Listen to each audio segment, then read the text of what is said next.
Rhythm Heaven was on this, I'd actually buy a Switch. Yeah. I'm pretty sure Sang is better than me in rhythm games. Sang's really good at rhythm games. Yeah.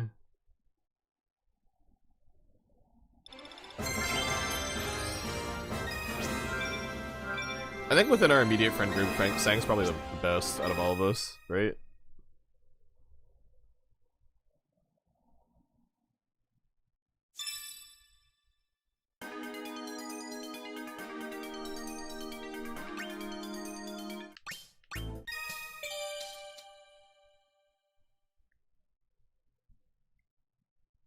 Ether's pretty good at rhythm games though too, right? I feel like in our group.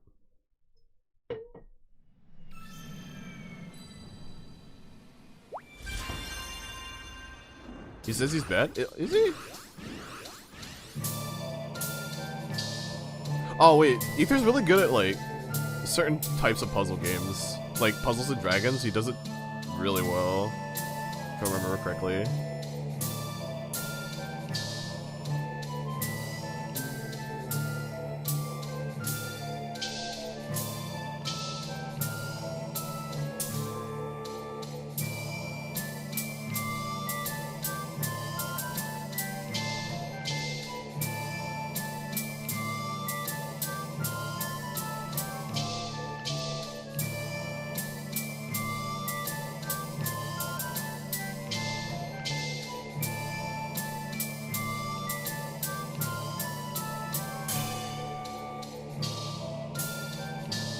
If you're 6 and JS4, I would think I'm either 4 or 5 then. Maybe. Maybe. I actually don't know.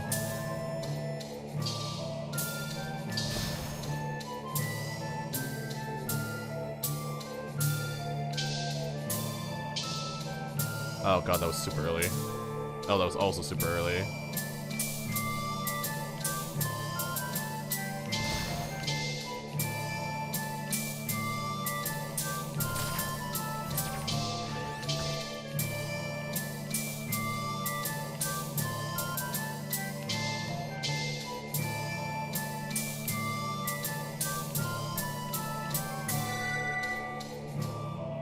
Okay, that one could have been better. I missed a few inputs.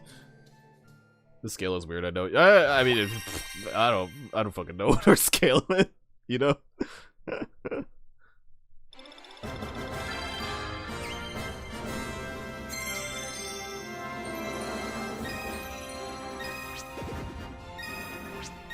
I'll do missions later. Missions are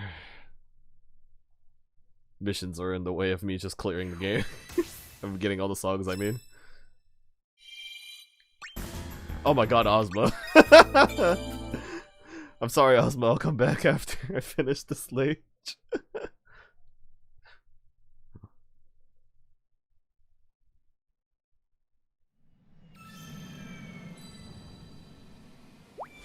$15 aura abilities.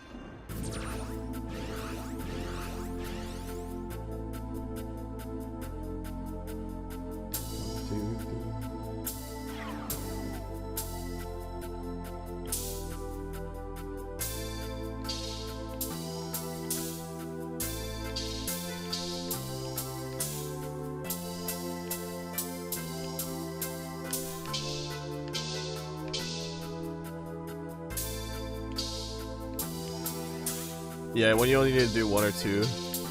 One of the two to do the speed. Yeah, like if you just go in a straight line to the thing, then yeah, you complete the world, but then you don't unlock all the songs. You have to actually play them to get them, right? So it's just like might as well just do them to unlock them.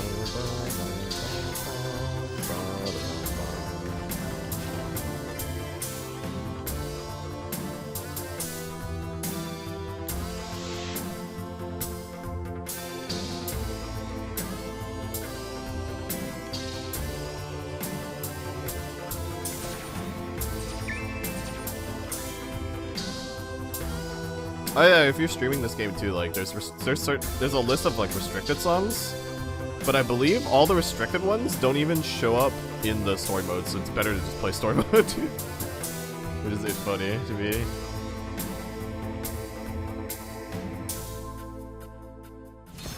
Like one of the problematic songs is The Answers in 14, but you don't even get to play that technically in the story mode because you unlock it by beating the entire 14 scenario row.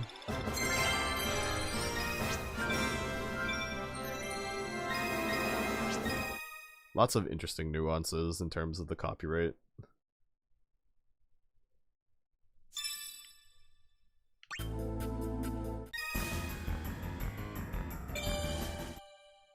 Okay, I'm not familiar with Battle 2.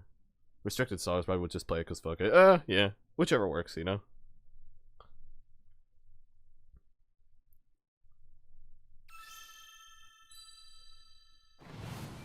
Oh, here we are.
Kind of surprised this one doesn't have as much double inputs, considering how the beat's going.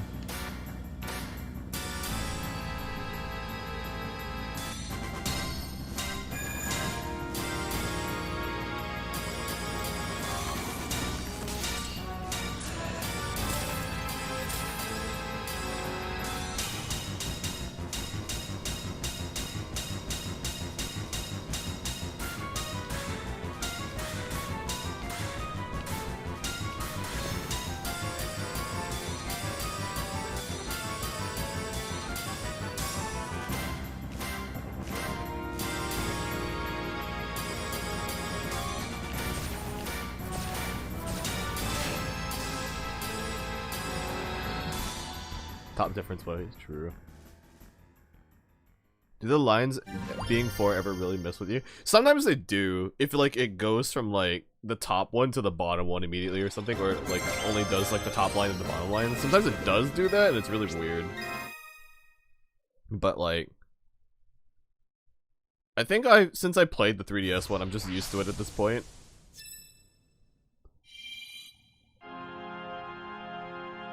Oh, okay, we're on the final stretch.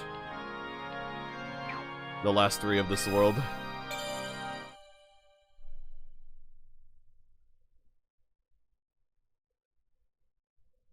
Like, I remember having trouble even with Expert on the original game until, like, I got really used to the game. You know? Then I could play it.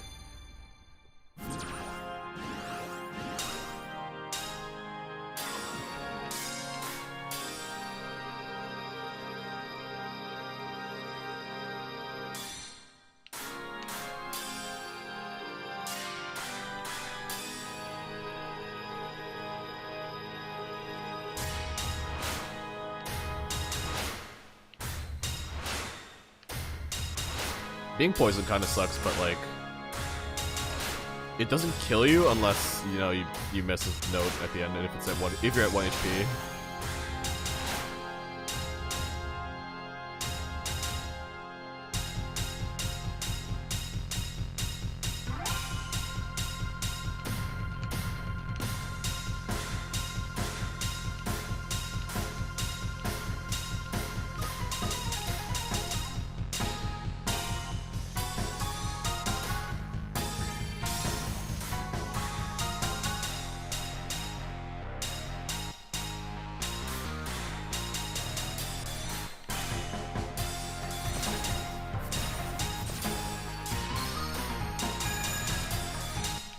Ah, God.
That double arrow placement would fuck with you. Yeah, it would. Yeah.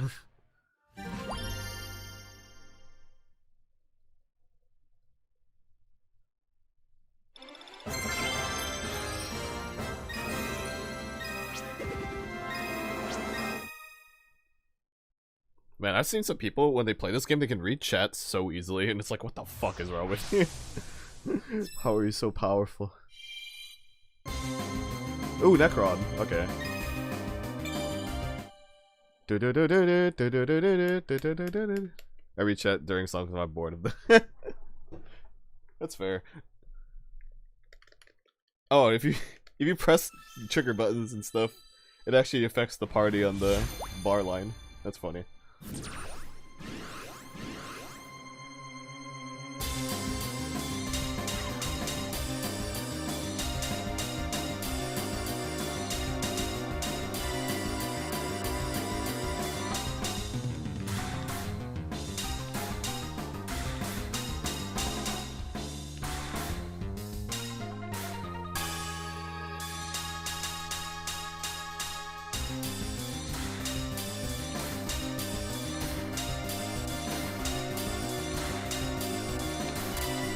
Holy shit.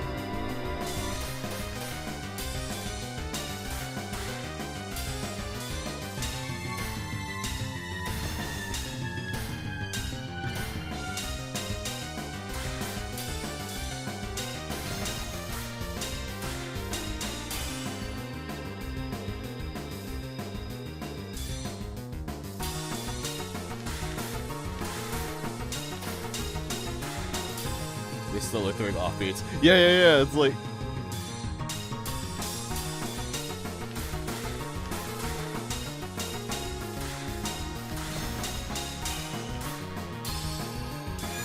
It's very interesting sometimes, like, you'll hear it, like, following one track, and then, like, it's like the backbeat or something, too. Or they'll just do offbeats and stuff.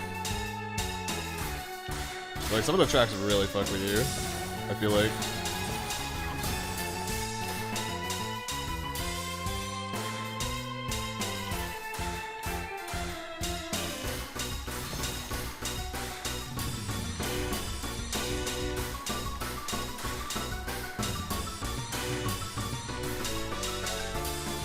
Oh god, I autopiloted onto the button presses instead of the joystick.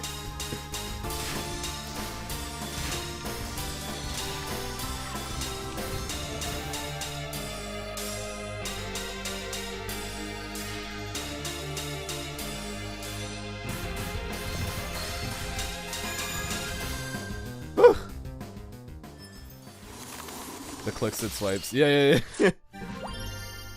Okay. I kind of like that song. I want to try to see if I can do it again. I want to see if I can do a little bit better. This is the second to last song too, so like it's not damn. Okay. This time. Not A, right? Definitely not. We're gonna get better than A, right? Hook, line, and sinker. Exactly. This game is very addicting, okay? The one more mentality is real.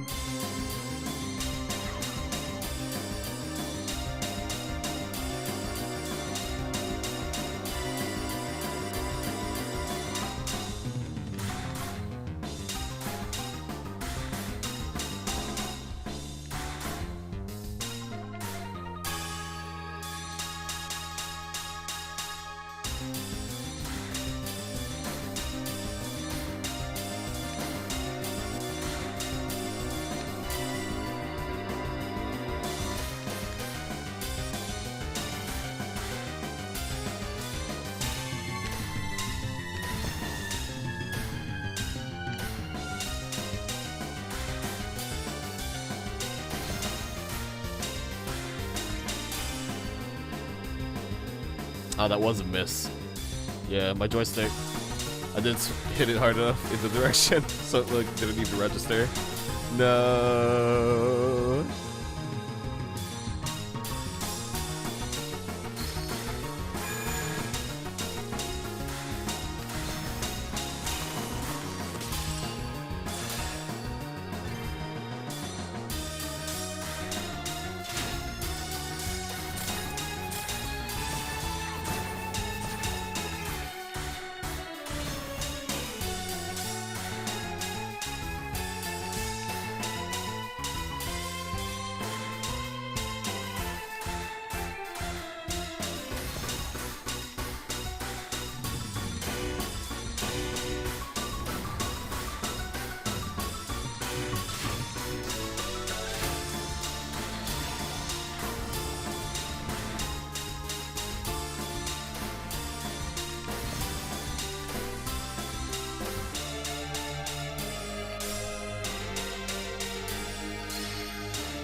Damn. The one miss, really. Oh. So sad. Nice second attempt though. Yeah.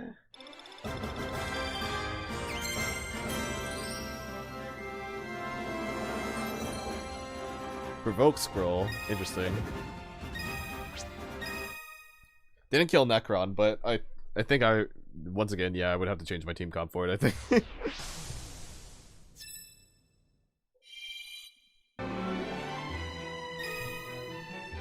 Behind the door. Clear with a perfect chain. That's a fun mission, actually. Meteor Blade? Equal to my strength. Oh, so she can go physical or magical. Interesting. This is a Blizzaga? No. One-time hit, though, for that one. Wait, what is Bizarre? Is it unlimited? Oh, no, that's kind of better. That's Terra for you. True. Oh, okay, cool. I can do Mug now on him, and I can do Item Hunter.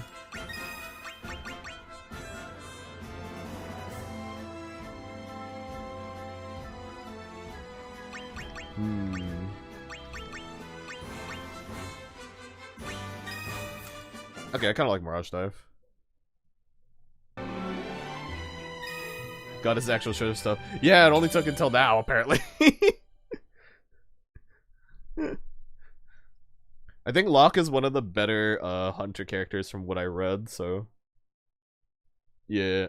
I don't remember who else, though. It's like him and, like, Zidane and, like, somebody else.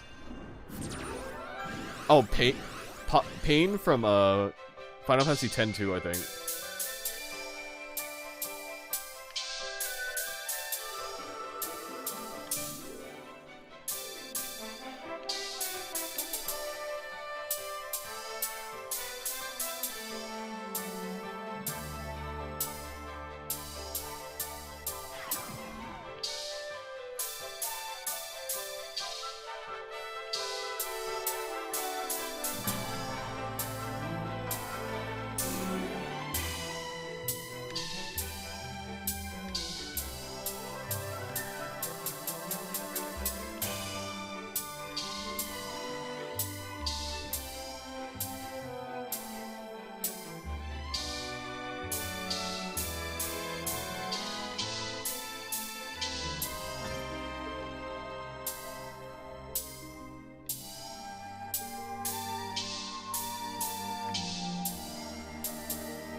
That's tricky. It actually had slowdown in the song too.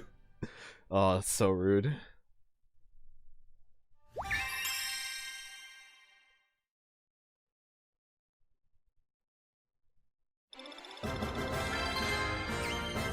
Slowdowns are how I lose combo. Honestly, fair. Very fair. I got the perfect chain mission too. Let's go.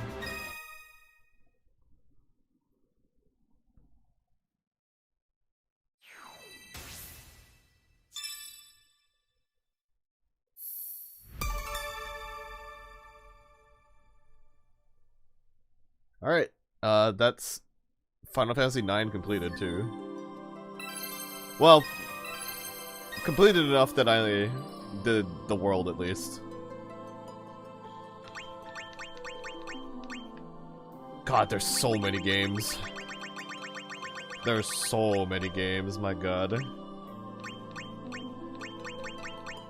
I kinda wanna do 114 song before I stop stream. But what song?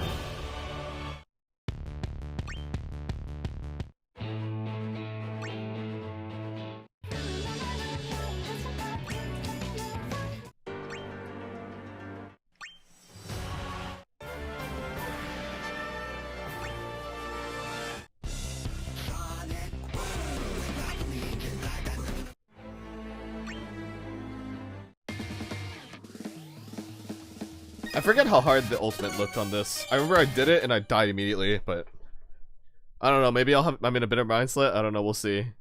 I'm probably gonna die immediately again. If not, I'll switch to a different song.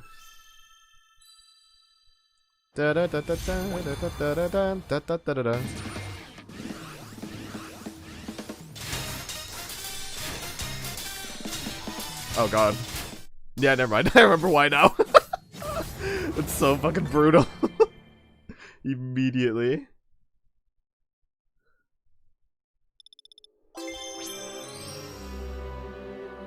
Okay.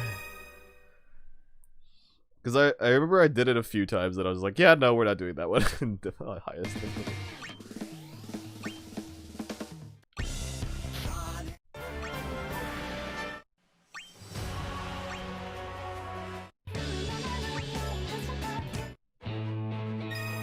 Okay, let's do this without taking enemy attacks. Which means not missing, I think.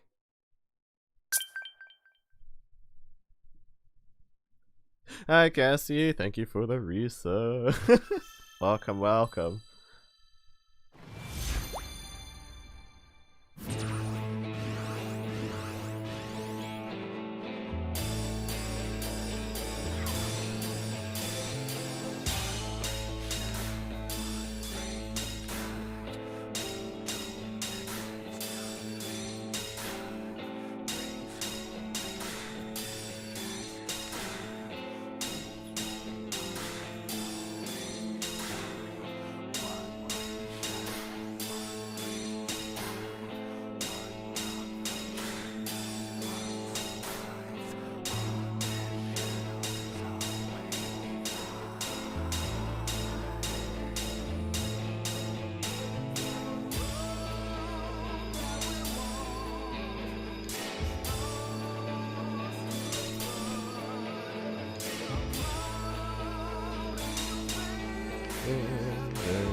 Goldie? Hello.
home,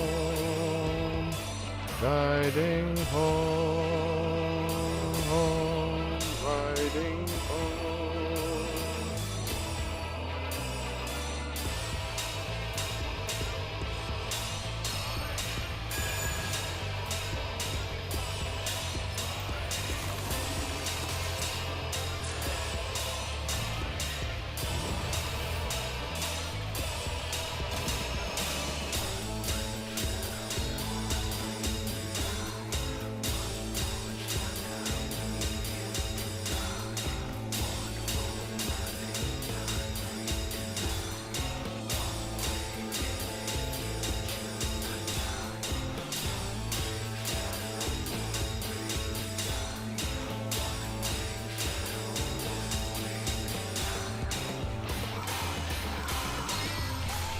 Oh! I thought it was over. Oh fuck.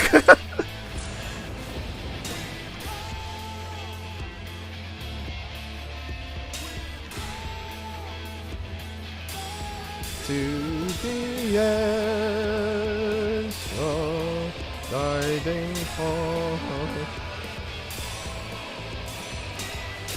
Ah fuck! No! Right at the end, god damn it. Fuck! I got hit once. That's so sad. Yeah, rip. Still, pretty good.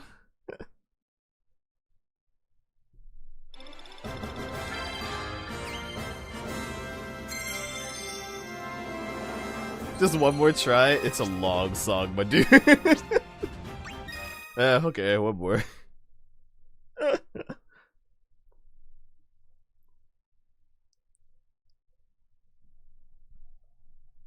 Did you get the game yet, Cassie?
Not yet.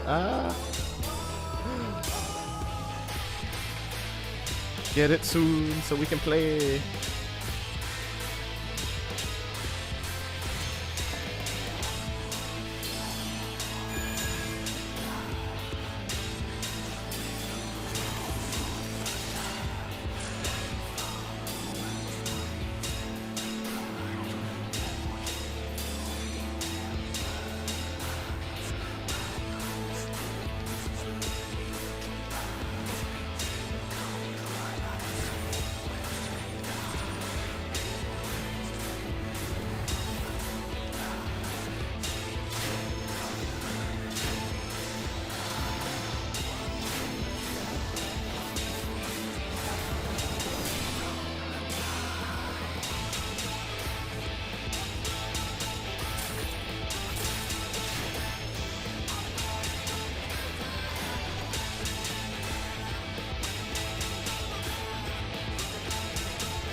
You're gonna get sued. Yay!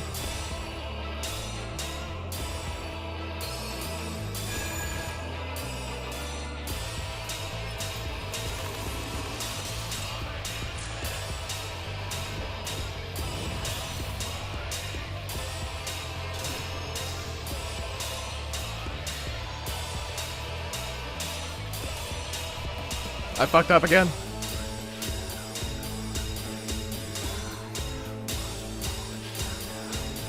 These ones really fuck me up.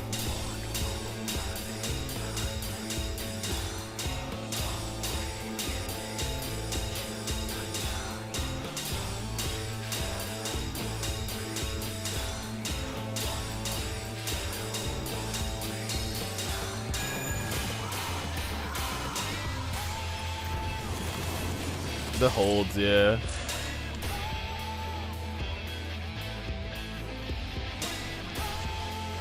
Going blind from all the notes. I feel you, JJ. God, some of the songs are fucking hard, man.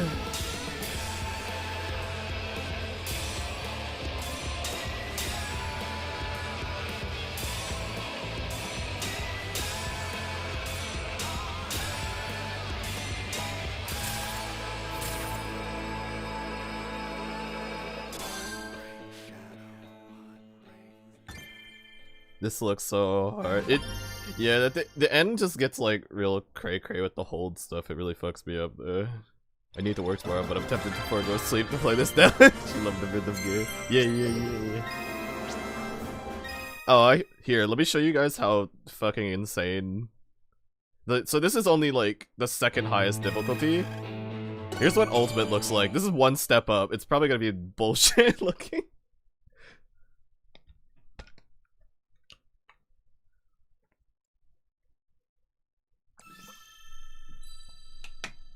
I think I'm gonna have to do a lot of strumming.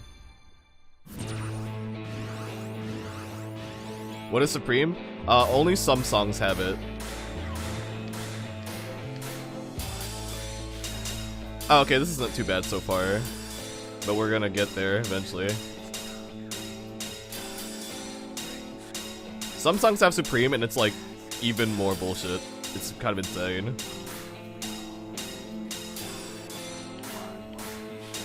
So far, this is really tame compared to Brew Justice first few seconds.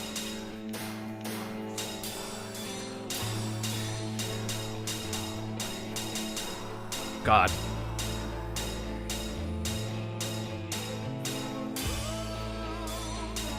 I think once we get out of the intro, then the craziness will settle in.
Jesus.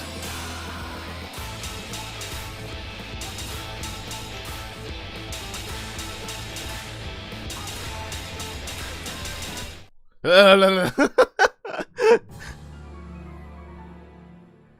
feeling the pizza pie AOC. Yay. Like how you said it was a long, so I played it 2 more times. Yeah, but that's the addictive nature, you know. Triples and doubles, yeah, jeez.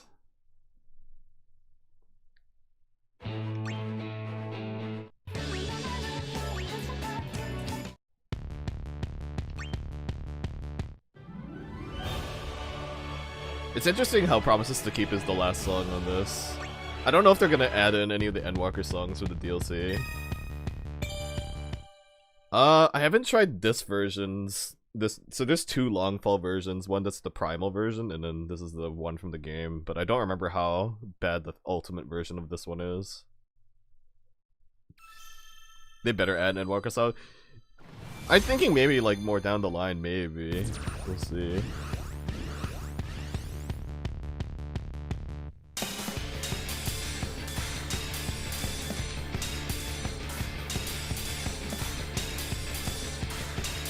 Yeah, this is ridiculous.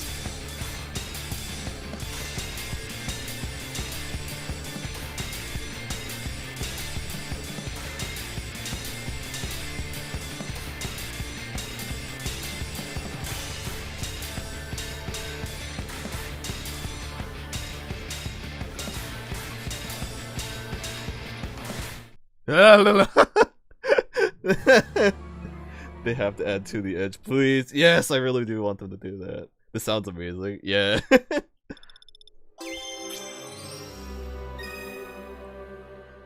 Alright, so I did finish the things, but... So I did finish the world that I wanted to finish for stream, but... I'm gonna back out to show one song and play it in a normal thing. I like that they matched the beats to the meme dancing. It's so funny that they did that, yeah. There is a DLC track version of... And I think it's the primal version, so let me see if I can get that real quick.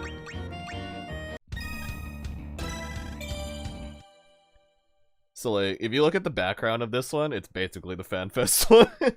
Because it does the spotlight colors too, for everybody. It took me a really long time to realize that, but it actually shows like a red, a green, and a blue one on the top part.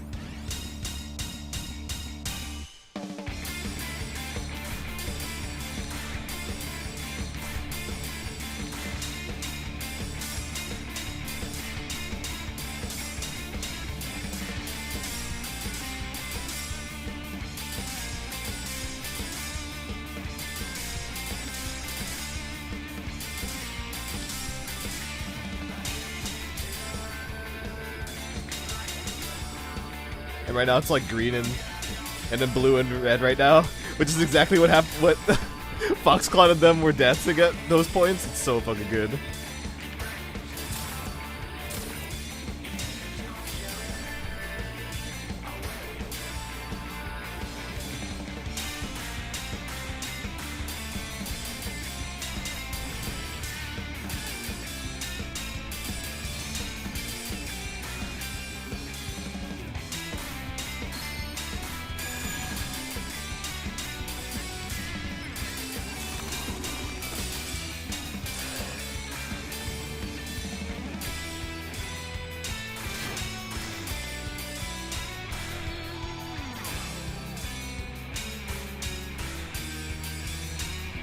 Oh god.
Are you gonna go to Fan Fest? I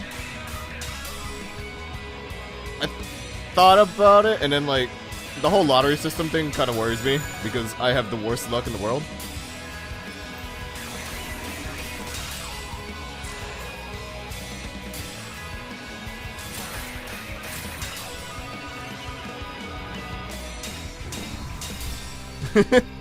Shakes Cassie's paw.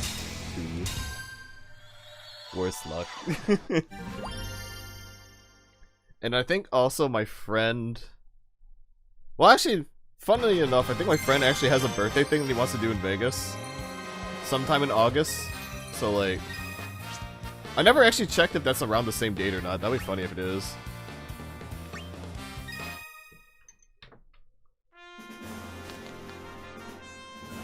But... yeah, I'm debating it, but we'll see. I'll have to look into if I'm gonna be good on terms of work stuff, if I'm gonna have anything important popping up around there too. You should suggest that they hit up Vegas around that time. I would, but they already made like an entire Evite thing, and I think they've already booked everything. So, would be unfortunate. Would a little bit unfortunate. They've done everything already, I think, at this point.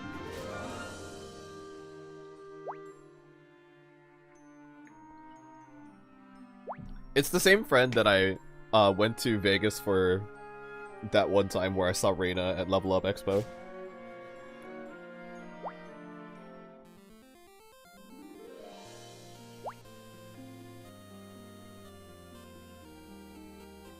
But they're going a little bit later this year. Instead of when they last did it. Oof.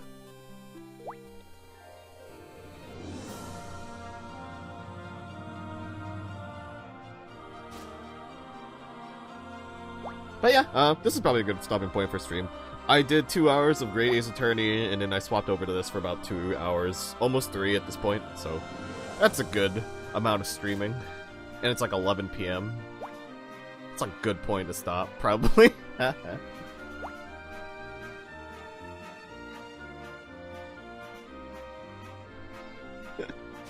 Thank you for the hydrate. Yep, gotta crack my back. Thanks for stopping by. I think I see Kip is still alive, which is great and perfect. We stand Kip, right? Let's go over to Kip. She's ending? Too bad! Too bad! She's going...